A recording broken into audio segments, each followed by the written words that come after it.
After the cabinet mission failed, India entered one of the most crucial phases of its freedom struggle. Communal violence increased, an interim government was formed. The Constituent Assembly started its work, and within a year, India became independent. On 16 August 1946, All India Muslim League under Muhammad Ali Jinnah observed Direct Action Day. They demanded separate nation for Muslim Pakistan. Unfortunately, the day led to large-scale communal riots, especially in Calcutta, where thousands of people lost their lives. The violence later spread to other parts of India.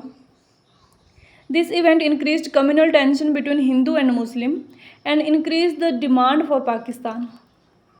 To prepare for the transfer of power, the British formed the interim government on 2nd September 1946.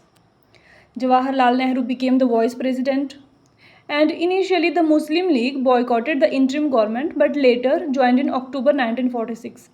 However, cooperation between Congress and Muslim League remained difficult. The first meeting of Constituent Assembly held on 9 December 1946 at New Delhi. Dr. Sachidanand Sinha became the temporary chairman, while Dr. Rajendra Prasad was later elected as the permanent president of the assembly. The main responsibility of the Constituent Assembly was to draft the constitution of independent India. Muslim League initially boycotted the assembly.